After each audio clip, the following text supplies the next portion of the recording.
घृणी सूर्याय नमः। आप सभी का हमारे YouTube चैनल पर हार्दिक स्वागत है। आज सुने सूर्य देव भगवान की पौराणिक व्रत कथा।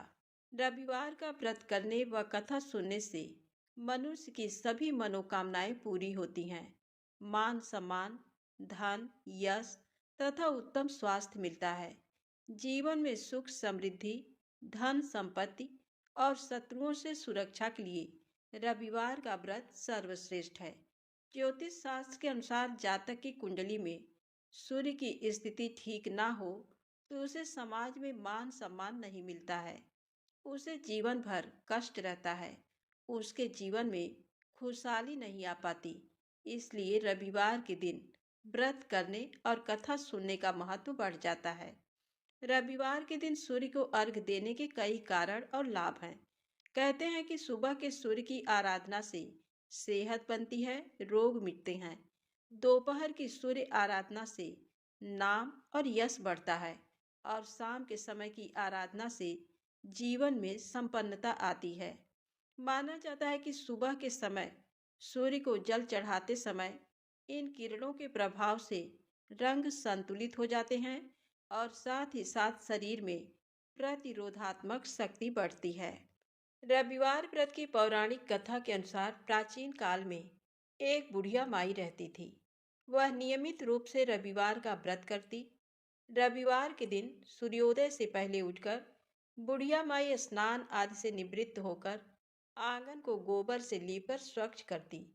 उसके बाद सूर्य भगवान की पूजा करते हुए रविवार व्रत कथा सुनकर सूर्य भगवान का भोग लगाकर दिन में एक समय भोजन करती। सूर्य भगवान की अनुकंपा से बुढ़िया माई को किसी प्रकार की चिंता एवं कष्ट नहीं था। धीरे धीरे उसका घर धन धान्य से भर रहा था। उस बुढ़िया माई को सुखी होते देख उसकी पड़ोसन उससे जलने लगी। बुढ़िया माई कोई गाय नहीं पाल रखी थी, अतः वह अपनी पड़ोसन के आंगन में बंधी गाय का गोबर लाती थी। एक दिन पड़ोसन ने कुछ सोचकर अपनी गाय को घर के भीतर बांध दिया। रविवार के दिन गोबर ना मिलने से बुढ़िया माई अपना आंगन नहीं लीप सकी। आंगन ना लीप पाने के कारण उस बुढ़िया माई ने सूर्य भगवान को भोग नहीं लगाया और उस दिन स्वयं भी भोजन नहीं किया। सूर्यास्त होने पर बुढ़िया माई भूखी प्यासी सो गई। प्रातःकाल सूर्योदय से पूर्व उस बुढ़िया माई की आंख खुली तो वह अपने घर के आंगन में सुंदर गाय और बछड़े को देखकर हैरान हो गई। गाय को आंगन में बांधकर उसने जल्दी से उसे चारा लाकर खिलाया। पड़ोसन ने उस बुढ़िया माई के आंगन में बंधी सुंदर गाय और बछड़े को देखा तो वह उससे और अधिक जलने लगी। तभी गाय ने सोने का गोबर किया। गोबर को देखते ही पड़ोसन की आंखें फट गई। पड़ोसन ने उस बुढ़िया को आसपास न देखकर तुरंत उस गोबर को उठाया और अपने घर ले गई तथा अपनी गाय का गोबर वहां रख आई। सोने के गोबर से पड़ोसन कुछ ही दिनों में धनवान हो गई। गाय प्रतिदिन सूर्योदय से पूर्व सोने का गोबर किया करती थी और बुढ़िया माई के उठने के पहले पड़ोसन उस गोबर को उठाकर ले जाती थी। बहुत दिनों तक बुढ़िया माई को सोने के गोबर के बारे में कुछ पता ही नहीं चला। बुढ़िया माई पहले की तरह हर रविवार को भगवान सूर्य देव का व्रत करती रही और कथा सुनती रही। लेकिन सूर्य भगवान को जब पड़ोसन की चालाकी का पता चला तो उन्होंने एक दिन तेज आंधी चलाई। आंधी का प्रकोप देखकर बुढ़िया माई ने गाय को घर के भीतर बांध दिया। सुबह उठकर बुढ़िया माई ने सोने का गोबर देखा तो उसे बहुत आश्चर्य हुआ। उस दिन के बाद बुढ़िया माई गाय को घर के भीतर बांधने लगी। सोने के गोबर से बुढ़िया माई कुछ ही दिन में बहुत धनी हो गई। उस बुढ़िया माई के धनी होने से पड़ोसन बुरी तरह जल भुनकर राख हो गई और उसने अपने पति को समझा बुझाकर उसे नगर के राजा के पास भेज दिया। सुंदर गाय को देखकर राजा बहुत खुश हुआ। सुबह जब राजा ने सोने का गोबर देखा तो उसके आश्चर्य का ठिकाना न रहा। उधर सूर्य भगवान को भूखी प्यासी बुढ़िया को इस तरह प्रार्थना करते देख उस पर बहुत करुणा आई। उसी रात सूर्य भगवान ने राजा को स्वप्न में कहा राजा, बुढ़िया की गाय व बछड़ा तुरंत लौटा दो, नहीं तो तुम पर विपत्तियों का पहाड़ टूट पड़ेगा, तुम्हारा महल नष्ट हो जाएगा। सूर्य भगवान के स्वप्न से बुरी तरह भयभीत राजा ने प्रातः उठते ही गाय और बछड़ा बुढ़िया माई को लौटा दिया। राजा ने बहुत सा धन देकर बुढ़िया माई से अपनी गलती के लिए क्षमा मांगी। राजा ने पड़ोसन और उसके पति को उनकी इस दुष्टता के लिए दंड दिया। फिर राजा ने पूरे राज्य में घोषणा कराई कि सभी स्त्री पुरुष रविवार का व्रत किया करें। रविवार का व्रत करने से सभी लोगों के घर धन धान्य से भर गए। राज्य भर में चारों ओर खुशहाली छा गई। स्त्री पुरुष सुखी जीवन यापन करने लगे तथा सभी लोगों के शारीरिक कष्ट भी दूर हो गए। तो प्रेम से बोले सूर्यदेव भगवान की जय हो। अब आइए सुने सूरज भगवान की दूसरी पौराणिक कथा। एक राजा था, एक रानी। उनके पास सिपाही, घोड़े, दास दासियां, धन दौलत सब कुछ था, सिर्फ उन्हें संतान नहीं थी। इसी कारण राजा रानी बहुत ही दुखी रहते थे। संतान प्राप्ति के लिए उन्होंने हर तरह का दान धर्म, धार्मिक अनुष्ठान, जप मंत्र, व्रत, पूजा पाठ किए, लेकिन कोई फायदा नहीं हुआ। अब राजा रानी दोनों ही बुढ़ापे की ओर बढ़ते गए और गहन सोच में पड़ गए। अब हमारे इतने बड़े राज्य का क्या होगा? कौन बनेगा इस राज्य का वारिस? कौन लेगा प्रजा की जिम्मेदारी? राजा रानी दिन रात इसी चिंता में घुलने लगे। उन्हें खाने पीने की भी सुधि नहीं रहती। तो एक सुबह राजा के दरबार में एक साधु महाराज आते हैं। तो दासी जाकर रानी से बताती है। तब रानी दासी से कहती हैं, ये मेरा अंतिम दान धर्म है। इसके बाद मैं अपने हाथों से कोई दान धर्म नहीं करूंगी। रानी चावल से भरा पात्र लेकर बाहर आती है और साधु महाराज की झोली में भिक्षा डालने आगे बढ़ती है। तो उसके चेहरे पर छाई उदासी साधु की दृष्टि में आती है। वह उससे पूछता है, रानी साहिबा क्या हुआ? आप क्यों इतनी उदास हैं? तब रानी साधु को सारी हकीकत बताती है और सिसकने लगती है। उस पर वह साधु महाराज कुछ पल गंभीर हो जाते हैं और कहते हैं, चिंता मत करना रानी साहिबा, आपकी संतान की इच्छा पूरी हो जाएगी। आपकी कोख से एक पुत्र जन्म लेगा, लेकिन मात्र वह 14 साल तक ही आप लोगों को मिलेगा। इसके आगे वह इस मृत्यु लोक में नहीं रह पाएगा। इससे बढ़कर आपको कुछ देना मेरे लिए संभव नहीं है। अपनी बात पूरी करके उसने अपनी झोली में हाथ डाला, थोड़ी सी भभूत निकालकर रानी को दी और कहा, आप और महाराज दोनों इसे बांटकर ग्रहण करना, तुम्हें जल्द ही पुत्र प्राप्ति होगी। इतना कहकर साधु महाराज अपनी राह चले गए। उनके जाने के बाद रानी सोचने लगी, 14 साल तो 14 साल ही सही, उतने समय के लिए हमें पुत्र मिलेगा, यही काफी है। उतने साल तक मैं उसे जी जान से बड़ा करूंगी, उसे ढेर सारा प्यार दुलार दूंगी, अपनी संतान की मुराद पूरी करूंगी। उस रात अपना सारा राजकाज खत्म करके राजा जब रानी के महल में गए तो रानी ने राजा को सारी बात बताई और साधु महाराज की दी हुई भभूत राजा को दिखाकर बोली, साधु महाराज ने ये भभूत हम दोनों को ग्रहण करने को कहा है। तब राजा बोले, इतना दान धर्म किया, जब तब किया, कोई फल नहीं मिला। अब इस भभूत से हमें संतान प्राप्ति होगी क्या? उस पर रानी बोली, जब इतना सब कुछ किया तो अब ये भी सही, खामख्वाह उस साधु के क्रोध को क्यों बुलावा दे। राजा को अब किसी पर विश्वास नहीं था, लेकिन पत्नी को दुख ना पहुंचे इसलिए वह राजी हो गए।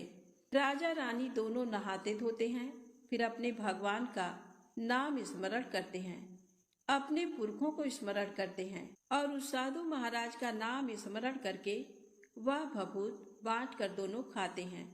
उसके बाद दोनों निश्चिंत होकर सो जाते हैं। तो कुछ दिन गुजर जाते हैं और साधु द्वारा कहे अनुसार रानी गर्भवती हो जाती हैं। उस पर राजा रानी दोनों की खुशी गगन में नहीं समाती। राजा रानी से बोला, महारानी सचमुच साधु महाराज की कृपा हो गई। तो 9 महीने 9 दिन और 9 घंटे पूरे होकर रानी ने एक सुंदर गोरे चिट्टे पुत्र को जन्म दिया। राजा ने बड़ी धूमधाम से पुत्र का नामकरण किया। सारे राज्य में 8 दिन तक अन्न संतर्पण रखा, उत्सव मनाया गया। अब पुत्र की कुंडली देखने के लिए राज्य के सबसे विद्वान पंडित जी को बुलाया। तो कुंडली देखकर पंडित जी बड़े चिंतित हो गए। कहने लगे, महाराज, हमारा राजपुत्र सिर्फ 14 साल तक हमारे पास रहेगा। राजा को इस बात की भनक थी ही, रानी को भी। साधु महाराज की बात याद थी। दोनों चुप रह जाते हैं। उसके बाद राजा और रानी बड़े प्यार दुलार से बेटे की परवरिश करते हैं, उसकी हर इच्छा पूरी करते हैं। थोड़े समय के लिए ही सही, भगवान ने संतान की अपनी मुराद पूरी कर दी। इससे वे समाधान मानते हैं। राजपुत्र दिन प्रतिदिन बड़ा होता है। जब वह 7 साल का हो जाता है तो राजा एक अच्छे गुरु की नियुक्ति करके उसे पढ़ाई लिखाई, राजशास्त्र, शस्त्र विद्या, घुड़सवारी इत्यादि 12 विद्याओं का शिक्षण देते हैं। जब वह सब शास्त्र विद्या में पारंगत हो जाता है और 12 साल की उम्र का हो जाता है, तब एक अच्छी सी राजकन्या खोजकर उसकी शादी कर देते हैं। तो 2 और साल बीत जाते हैं। बेटा 14 साल का हो जाता है। एक दिन राजपुत्र राजा से बोलता है, पिताजी, मैं अपना सारा राज्य घूमकर देखना चाहता हूँ। आज तक मैंने सिर्फ इस रजवाड़े के अतिरिक्त कुछ नहीं देखा है। बेटे की बात सुनकर राजा चिंतित हो जाता है, क्योंकि पुत्र को 14वां साल शुरू हुआ था। अब कोई अनहोनी होने का वक्त नजदीक आ पहुंचा था, लेकिन राजा ये सब बातें पुत्र को बता नहीं सकता था। वह क्या करता है कि चेहरे पर खुशी लाकर बेटे से कहता है, हाँ हाँ, जरूर जाओ बेटा, तुम्हें अपना सारा राज्य घूम कर देखना चाहिए। कहाँ क्या है ये सब जानना चाहिए। कल मेरे बाद तुम्ही को तो राजा बनना है। मात्र एक बात का ध्यान रखें, तुम जहाँ जा रहे हो, क्या कर रहे हो, ये बात अपनी पत्नी को नहीं बताना। पुत्र कहता है, ठीक है पिताजी, आपने जो कहा है मैं वैसा ही करूँगा। राजपुत्र दिन भर अपनी पत्नी के साथ मौज मस्ती करता है, खुशियाँ मनाता है और रात को ठीक 12 बजे बिस्तर से उठकर बाहर चला जाता है। फिर पौ फटने से पहले वापस अपने महल में आकर सो जाता है। ऐसे बहुत दिनों तक चलता रहा। अब पुत्र का 14वां साल खत्म होने में कुछ दिन ही बाकी रहते हैं। इतने में उसकी पत्नी यानी छोटी रानी रात में जाग जाती हैं। वह देखती हैं कि बिस्तर पर राजपुत्र नहीं है। वह महल में सब जगह देखती हैं, तो राजपुत्र कहीं भी नजर नहीं आता। तो वह क्या करेगी, किससे कहेगी? वह चुपचाप रहती है। फिर भोर होने पर वह देखती है कि उसका पति अपनी जगह सोया हुआ है। वह पति से कुछ नहीं पूछती, लेकिन दूसरी रात भी वैसे ही होता है। तीसरी रात, चौथी रात, ऐसे बहुत दिन तक चलता है। रानी बहुत ही चिंतित हो जाती है। पति रात को जाता कहाँ है, किससे मिलने जाता है? उसके मन में ढेर सारे सवाल उठते हैं, लेकिन उसे पूछने में डर लगता है। शायद पति गुस्सा कर बैठे। सास ससुर से पूछने के बारे में सोचा तो उसकी कुल मर्यादा बीच में आ जाती थी। तो इस तरह मन ही मन वह कुढ़ती रहती थी। इस हालत में उसे खाने पीने में दिलचस्पी नहीं होती। वह दुबली पतली हो जाती है। तो उस राज्य में फूल बेचने वाली एक बूढ़ी मालिन थी। वह हमेशा छोटी रानी को फूल देने उसके महल में आती थी। उस बुढ़िया का ध्यान छोटी रानी पर जाता है। वह उससे पूछती है, बेटी, तुम्हें किस बात का दुख है? तुम इस तरह सूखकर कांटा क्यों बनी हो? उस पर रानी कहती है, क्या बताऊं तुम्हें अम्मा, तुम्हारा राजपुत्र हर रात बिस्तर पर से उठकर कहीं चला जाता है और सुबह भोर होते ही वापस आकर सोता है। वह कहाँ जाता है? प्रेमिका से मिलने जाता है क्या? ये सोच सोचकर मैं अन्न जल ग्रहण नहीं कर पाती और सूख सूख कर इस तरह कांटा बन गई हूँ। बुढ़िया सब बात सुनकर उसे एक उपाय बताती है। तो बेटी ऐसा करना, आज रात तुम सोना मत, उसके पीछे जाकर देखना कि वह कहाँ जाता है, क्या करता है, उसकी अच्छी तरह से पहरेदारी करना। पर मुझे नींद आ गई तो? तुम्हें नींद ना आए इसलिए एक काम करना, अपने बाएं हाथ की उंगली में एक जख्म करना, उस पर थोड़ी सी मिर्च छिड़कना, उससे तुम्हें बड़ी जलन होगी और उस पीड़ा से तुम्हें रात भर नींद नहीं आएगी। रानी बुढ़िया के कहे अनुसार करती हैं। उंगली की जलन से उसे बड़ी देर तक नींद नहीं आती, लेकिन बाद में वह सो जाती है।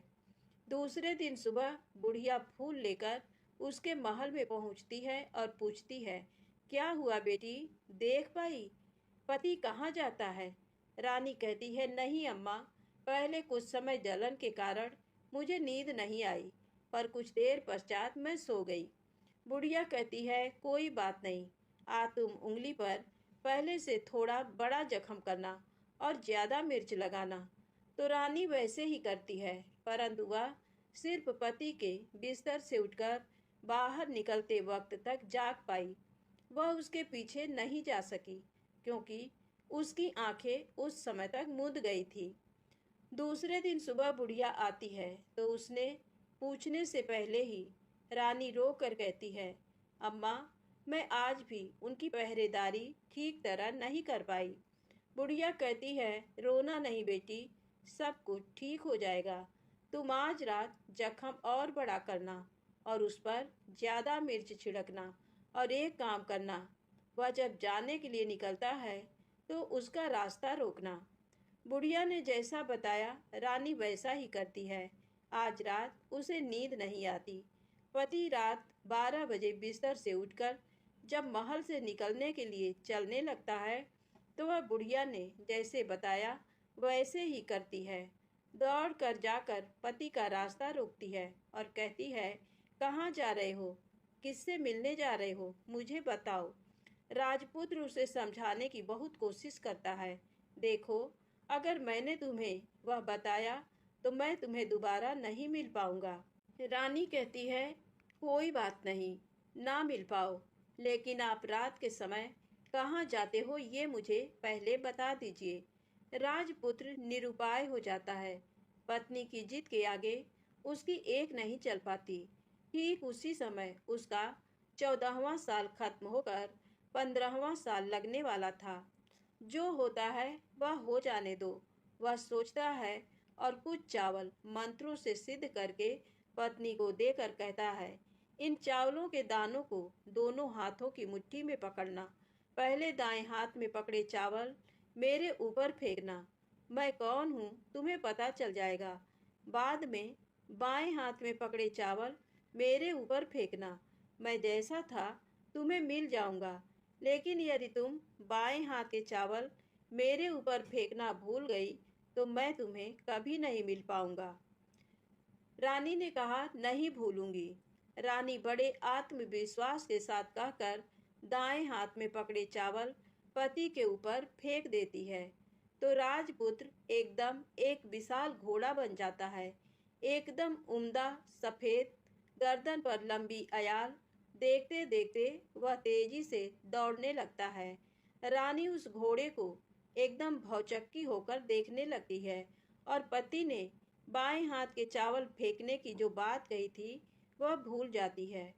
उसकी आंखों के सामने घोड़ा महल से बाहर निकलकर चला जाता है। घोड़ा जो महल से बाहर जाता है तो वापस नहीं आता। अब रानी को बड़ा पश्चाताप होता है। वह स्वयं को कोसने लगती है, लेकिन अब उसका कोई फायदा नहीं होने वाला था। राजपुत्र अब वापस नहीं आने वाला था। सुबह होते ही महाराजा महारानी को सब बात पता चलती है। उन्हें बहुत दुख होता है। वे बिस्तर पकड़ते हैं और राह देखते हैं कि एक दिन उनका बेटा वापस आ जाए। इस तरह 1 महीना गुजरता है, 2 महीने गुजरते हैं, 3 महीने गुजरते हैं, आखिर 6 महीने पूरे होते हैं। राजपुत्र का कोई अता पता नहीं लगता। प्रधान राजपुत्र को ढूंढने के लिए राज्य के गांव-गांव सिपाही भेजता है, लेकिन उन्हें कोई सफलता नहीं मिलती। इधर रानी अपनी हट के कारण पति गायब हो गया ये सोचकर स्वयं को मन ही मन कोसती हैं और प्रण लेती हैं कि कुछ भी करके पति को ढूंढ लाएंगी और उसे वापस घर लेकर आएंगी। एक दिन वह सुबह उठकर सास ससुर के महल में जाती हैं और कहती है कि मैं अपने पति की खोज में जा रही हूँ। महाराजा महारानी को और क्या चाहिए था, कुछ भी करके उनका बेटा उन्हें वापस मिलना चाहिए था। वे बहू को जाने की अनुमति देकर कहने लगे, बेटी तुम्हें जो चाहे वह करो, जहाँ जाना है वहाँ जाओ, लेकिन हमारे बेटे को वापस लेकर आओ।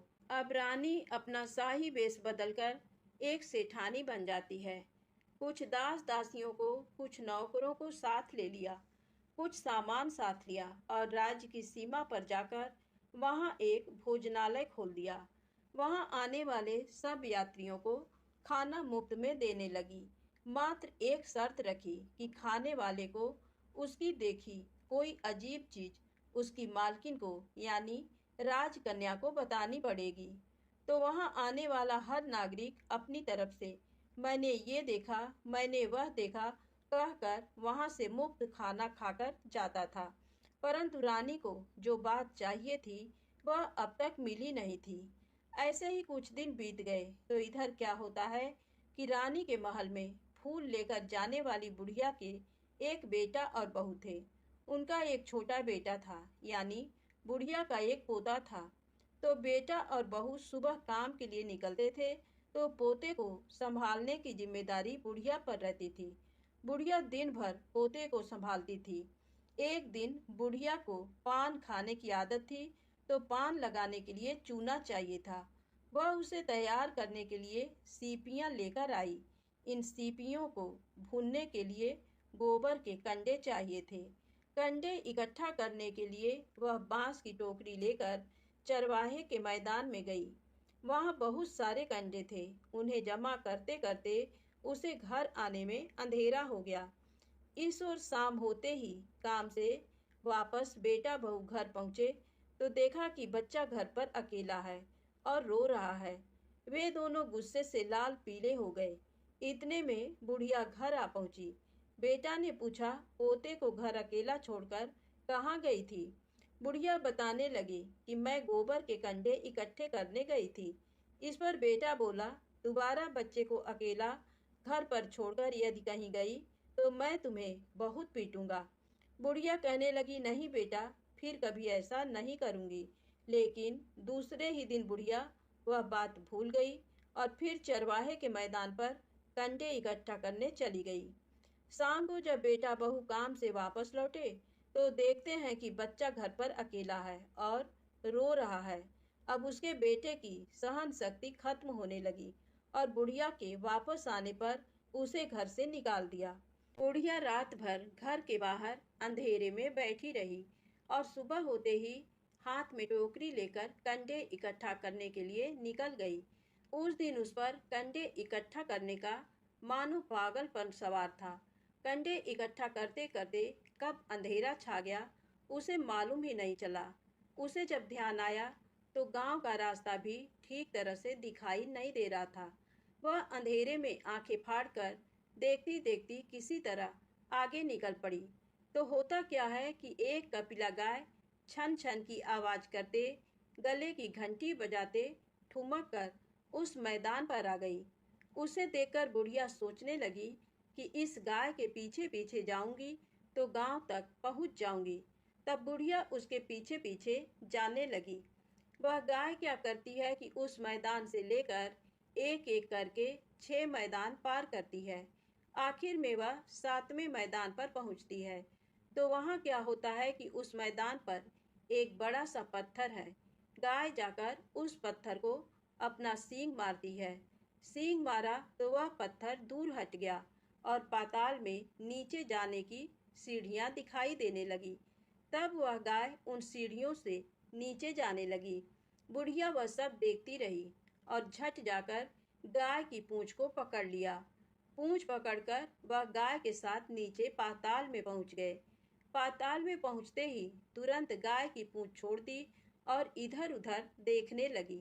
वहीं से बुढ़िया ने देखा कि पाताल में सब जगह जगमगाहट है, दिया दीप जलते हैं और तेज रोशनी गाय के ऊपर पड़ती है और वहां अद्भुत घटनाएं घटने लगी। गाय के नीचे जाते ही उसके गले में अपने आप सांकल पड़ गई और छम छम करके कोई दुधाड़ी में गाय का दूध दूहने लगी। लेकिन जो भी कोई वह कर रहा है वह मात्र दिखाई नहीं दे रहा। बुढ़िया बहुत घबरा गई, कहाँ आकर फंस गई वह सोचने लगी और यहाँ वहाँ छिपने के लिए जगह ढूंढने लगी। लेकिन उसे कहीं भी जगह नहीं मिली, हर जगह उजाला ही उजाला था। तो वह यूं एक कोनों में खड़ी रह गई और जो कुछ सामने हो रहा था उसे चुपचाप देखने लगी। कुछ पल के बाद वहां झट से एक उम्दा सफेद घोड़ा आया। वहां दो कुंड थे, उसमें से एक कुंड में उस घोड़े ने छलांग लगाई और ऊपर आ गया। अब उसे राजपुत्र का रूप प्राप्त हो गया। राजपुत्र बनने के बाद उसने दूसरे कुंड के पानी में स्नान किया। वहां रखे नए कपड़े पहने हैं। नजदीक ही एक सुंदर पलंग था, उस पर आकर वह बैठ गया। उसके सामने अपने आप 5 पकवानों की थाली आ गई, दूध की एक प्याली आ गई, 5 सुपारी आ गए। उसके सामने एक दिया जलता रहा। राजपुत्र ने खाना खाया, दूध पिया, 5 सुपारी खाया और बिस्तर पर लेट जाने से पहले सूर्य देव का स्मरण करके सामने जलते दिए से पूछा, दिए दिए दीपंकर, मेरे माता पिता क्या कर रहे हैं? दिया बताने लगा, बेटे के शोक में डूबे हैं। राज्य कौन संभाल रहा है? राज्य प्रधान संभालता है। मेरी पत्नी क्या करती है? उसने चौराहे पर भोजनालय शुरू किया है और आते जाते लोगों से वह नई खबर के बारे में पूछती है। दिए के ये कहते ही राजपुत्र कहने लगा, ठीक है। उसके बाद वह सो गया। बुढ़िया कोने में खड़ी रहकर ये सब देखती रही।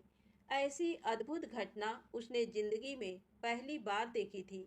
उसे अंदर ही अंदर चुलबुलाहट होने लगी।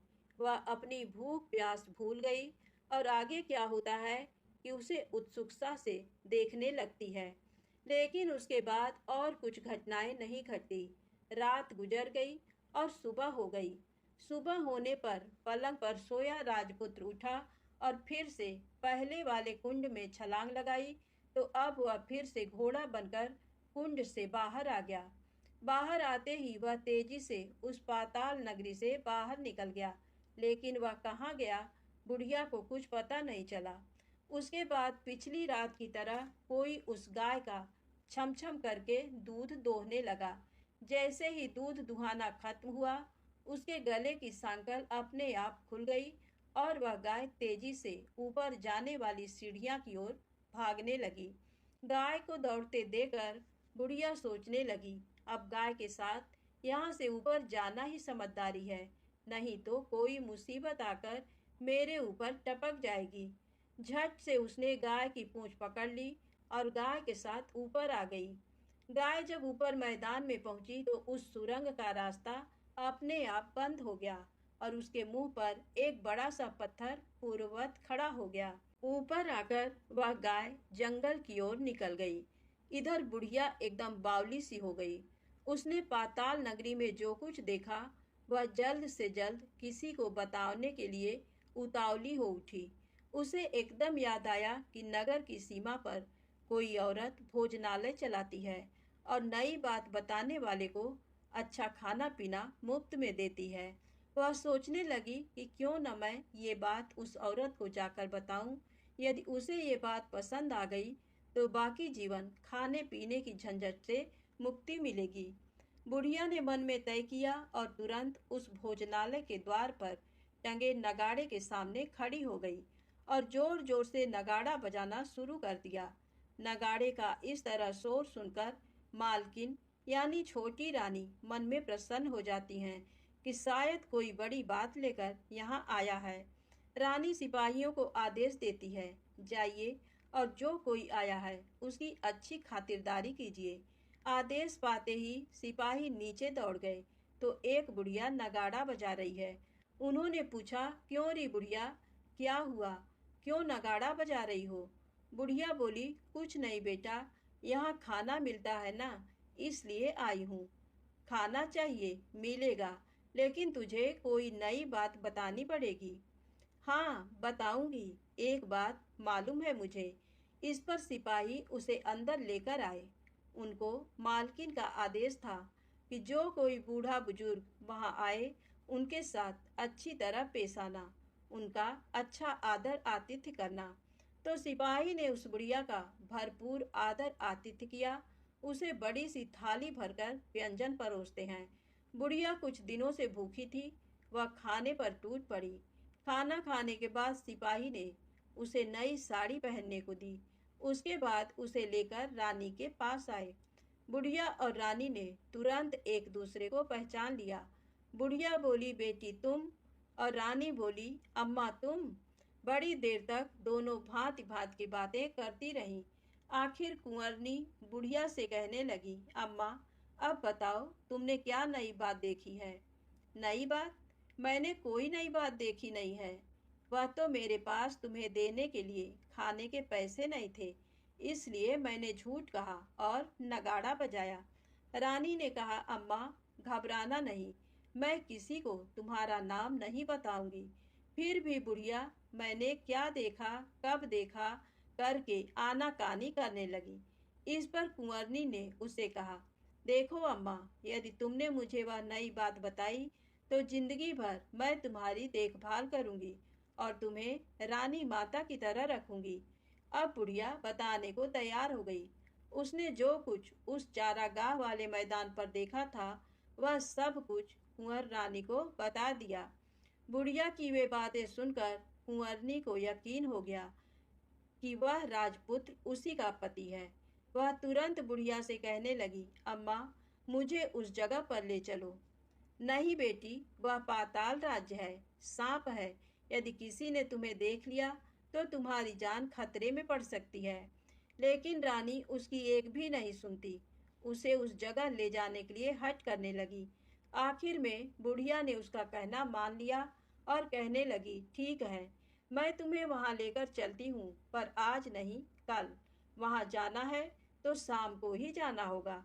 तो दूसरे दिन दोपहर को रानी बुढ़िया के साथ उस मैदान पर गई और एक जगह छुपकर गाय के आने की राह देखने लगी।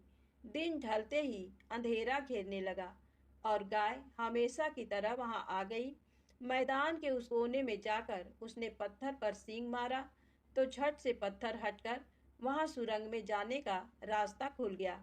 गाय उस रास्ते से नीचे उतरने लगी तो बुढ़िया रानी से कहने लगी, जल्दी आगे बढ़ो, हम गाय की पूंछ पकड़कर नीचे उतरेंगे। तो दोनों गाय की पूंछ पकड़कर नीचे उतर गईं। बुढ़िया पहले जिस कोने में छिपी थी, उस कोने में छिप गई। अब नीचे सब कुछ पहले जैसा घटित हो रहा था। गाय के गले में अपने आप सांकल पड़ गई। कोई अदृश्य रूप से उसका दूध दूहने लगा। एक सफेद उम्दा घोड़े ने आकर एक कुंड में छलांग लगाई तो राजपुत्र के रूप में ऊपर आया। वह राजपुत्र दूसरे कुंड में नहाने लगा। बाद में उसके सामने खाने की थाली आ गई, दूध की प्याली आ गई, पान बीड़ा आ गया। राजपुत्र सब ग्रहण करके सोने के लिए पलंग पर गया तो सोने से पहले सूर्य देव का स्मरण करके वह दिए से पूछने लगा, दिए दिए दीपंकर, मेरे माता पिता क्या कर रहे हैं? तो दिया कुछ जवाब नहीं देता, बल्कि वह बुझने लगता है। तब राजपुत्र को कुछ अघटित हुआ है, इसका संदेह हो गया है। वह उदास हो गया और जो कुछ हुआ है वह हो जाने दो ऐसा सोचकर सोने के लिए बिस्तर पर लेट गया। अब रानी का संयम छूट गया। वह दौड़कर पति के पास गई और उसके पैर पकड़ने के लिए आगे बढ़ने लगी। राजपुत्र तुरंत ही पत्नी को पहचान गया। वह झट से पीछे हट गया और चिल्लाने लगा, नहीं नहीं, मुझे मत छूना, सर्वनाश हो जाएगा। रानी दोनों हाथ जोड़कर पति से अपनी भूल स्वीकार करने लगी। स्वामी, मुझसे भूल हो गई। मुझे आपसे नहीं पूछना चाहिए था कि आप रात को कहाँ जाते हो। मैं अपनी भूल स्वीकार करती हूँ। मुझे मेरी भूल की सजा मिल गई है। अब आप घर चलें। आपके वियोग में आपके माता पिता ने बिस्तर पकड़ लिया। आपकी प्रजा भी बहुत दुखी है। उस पर राजपुत्र कहने लगा, वही तो एक बार तुम गलती कर बैठी हो, अब दोबारा मत करना, नहीं तो अब मैं तुम्हें जो दिख रहा हूँ वह भी नहीं दिखूंगा। रानी अब विलाप करने लगी, जोर जोर से जमीन पर सिर पटकने लगी। राजपुत्र के मन में उसके प्रति दया उत्पन्न हो गई। वह उससे कहने लगा, यदि तुम मुझे पाना चाहती हो तो तुम्हें एक काम करना होगा। काम कठिन है, लेकिन वह तुम्हें अकेले करना होगा। रानी ने कहा, कहो स्वामी, कितना भी कठिन काम हो मैं वह पूर्ण करूंगी। रानी कहने लगी। इस पर राजपुत्र ने उसे बताया, इस पाताल से ऊपर जाते ही तुम्हें एक घना जंगल नजर आएगा। ऐसे 6 जंगल पार करने के पश्चात 7वां जंगल मिलेगा। वह जंगल सबसे घना है। उस जंगल में बीचों बीच एक पीपल का पेड़ है। उसके आसपास की जगह पत्ते, फंदे, जटाएं, कांटे इत्यादि से ढक चुकी हैं। वहां बाघ, शेर, भालू, सांप सभी धमा चौकड़ी बैठती है। तुम्हें उन सबको भगाकर वह जगह साफ करनी है। उसको गोबर से लिपाई करके पवित्र बनाना है, रंगोली से सजाना है। उसके बाद वहां धूप, कपूर, अगरबत्ती जलानी है। फूल, कुमकुम से पेड़ की तने की पूजा करनी है। दूध दही से बने चावल का भोग चढ़ाना है। ये सब तुम्हें दोपहर को 12 बजने के पहले करना है। 12 बजने के समय तुम्हें उस जगह पर बैठकर सूर्य भगवान का ध्यान करना है। ठीक 12 बजे सूर्य भगवान का रथ वहां उतरेगा। वे वह सब देखकर खुश हो जाएंगे और कहेंगे, जिस किसी ने ये सब किया है उसे मैं मनचाहा फल दूंगा। तो तुम सामने जाकर उसके रथ का दाहिना घोड़ा मांगना, मैं तुम्हें मिल जाऊंगा। इतनी बात कहकर राजपुत्र अपने पलंग पर सो गया और छोटी रानी भोर होने की राह देखने लगी। भोर होते ही वह बुढ़िया के साथ गाय की पूंछ पकड़कर ऊपर आ गई। ऊपर आने के बाद वह बुढ़िया से कहने लगी, अम्मा, अब मैं अकेले ही आगे जाऊंगी, तुम भोजनालय वापस जाओ। वह जंगल में जाकर राजपुत्र की बताई जगह ढूंढने लगी और स्वयं आरी से वह जगह साफ कर दी। बाद में राजपुत्र ने जैसे बताया वैसी लिपाई पुताई करके वापस आ गई। दूसरे दिन पौ फटने से पहले उठी और जंगल में उस जगह पहुंची। वहां जाकर इत्र, गुलाब का पानी छिड़कर वह जगह सुगंधित की। धूप अगरबत्ती जलाकर उसे पवित्र किया और पूजा की। सब सामग्री वहां तैयार रखकर सूर्य भगवान का ध्यान करने बैठ गई। जैसा कि पति ने बताया था, दोपहर को ठीक 12 बजे सूर्य भगवान का रथ उस पीपल के पेड़ पर आकर रुका है। सूर्य भगवान ने जब रथ से नीचे देखा तो सुगंधित वातावरण देखकर वे बहुत प्रसन्न हो गए। फिर वे बोले, जिस किसी ने ये काम किया है वह यहाँ आकर आज मुझसे कुछ भी मांगे, मैं उसे दे दूंगा। रानी ने जब ये शब्द सुने तो बिना समय गंवाए दौड़कर उनके सामने आ गई और उनको साष्टांग नमस्कार करके बोली, भगवान, वह मैं ही हूँ, मैंने ही ये जगह साफ की है। अच्छा, तो तुम्हें जो चाहिए वह मांगो।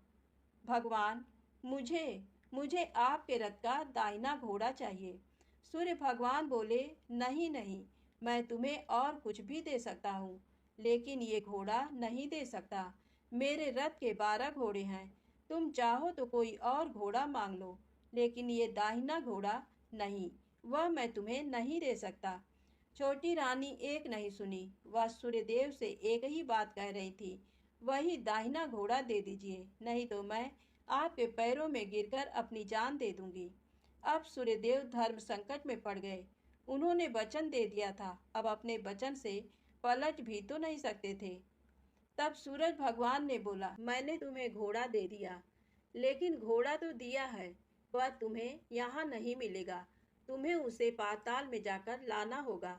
रानी बोली, पाताल में ही क्या भगवान, मैं उन्हें पाने के लिए कहीं भी जा सकती हूँ। रानी को वचन देकर सूर्यदेव अपने मार्ग चले गए और इधर रानी जंगल से अपने भोजनालय में आ गई। फिर वह बुढ़िया को लेकर उस मैदान पर आ गई। जल्दी ही शाम हो गई। शाम होते ही वहां वह गाय आ गई और उसने सींग मार कर सुरंग का पत्थर हटाया तथा नीचे उतरने लगी। रानी और बुढ़िया जल्दी जल्दी उसकी पूंछ पकड़कर नीचे उतर गईं। नीचे पाताल में सब घटनाएं पहले की तरह ही घटने लगी।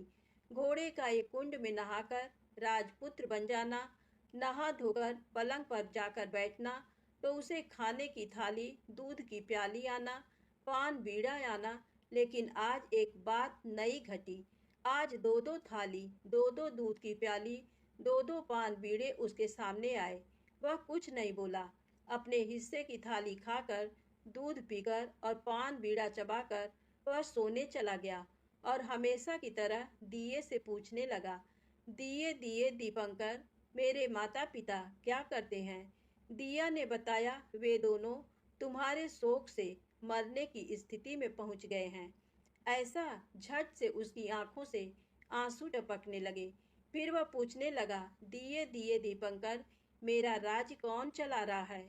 तुम्हारा राज्य प्रधान चला रहा है और वह सब कुछ हड़प चुका है। वह प्रजा पर बहुत अत्याचार कर रहा है। सुनकर राजपुत्र को बहुत गुस्सा आया। वह गुस्से से अपनी मुट्ठी भींचने लगा। अब वह पूछने लगा, दिए दिए दीपंकर, मेरी पत्नी क्या कर रही है? अब दिया कुछ नहीं बोला, चुप रहा। अब रानी का संयम जवाब दे गया। वह दौड़कर पति के गले लग गई। अब मैं तुम्हें मिल गया, राजपुत्र कहने लगा। सच कहते हो, अब आप फिर से घोड़ा तो नहीं बनेंगे? नहीं, दोबारा घोड़ा नहीं बनूंगा। तुमने जो इतने सारे कष्ट उठाए हैं मुझे पाने के लिए, इसलिए सूर्यदेव ने मुझे सदा के लिए घोड़े के जन्म से मुक्त कर दिया है। राजपुत्र ने बड़े प्यार से कहा और उसे गले लगाया, उसके आंसू पोंछे। कुछ देर पश्चात भोर हो गई तो गाय की श्रृंखला टूटकर वह ऊपर भूलोक जाने लगी। रानी, राजपुत्र और बुढ़िया उसकी पूंछ पकड़कर ऊपर आ गए। ऊपर आने पर वे सीधे भोजनालय में पहुंचे। वहां का सब सामान लोगों में बांट दिया और उसको ताला लगाकर अपने राज्य में लौट गए।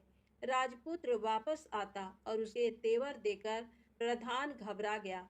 राजपुत्र ने उसे बंदी बनाकर कैद खाने में डाल दिया और राज्य की बागडोर अपने हाथ में ले ली। उसके बाद वह अपने माता पिता को मिलने उनके महल में गया। तब राजपुत्र क्या देखता है कि उसके माता पिता उसके शोक में अस्थिपंजर बने हुए हैं। पुत्र को वापस आया देखकर मरड़ा सन राजा रानी की आंखों से टप टप आंसू बहने लगे। इन दोनों ने पुत्र को गले लगाया, उसे प्यार से सहलाया। इतना होने के बाद उनके सेहत में एकदम सुधार आने लगा। वे अब बिस्तर से उठकर बैठ गए हैं। पुत्र को आशीष देने लगे। राजपुत्र के आने की खबर तुरंत राज्य भर में फैल गई। प्रजा खुशी से फूली नहीं समाई। प्रजाजन राजमहल के सामने इकट्ठे हो गए।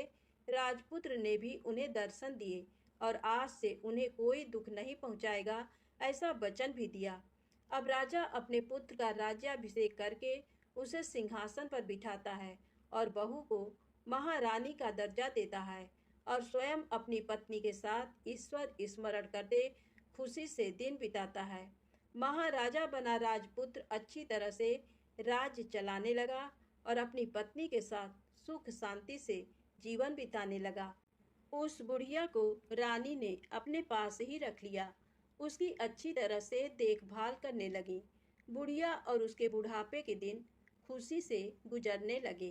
प्रेम से बोले, सूरज भगवान की जय हो।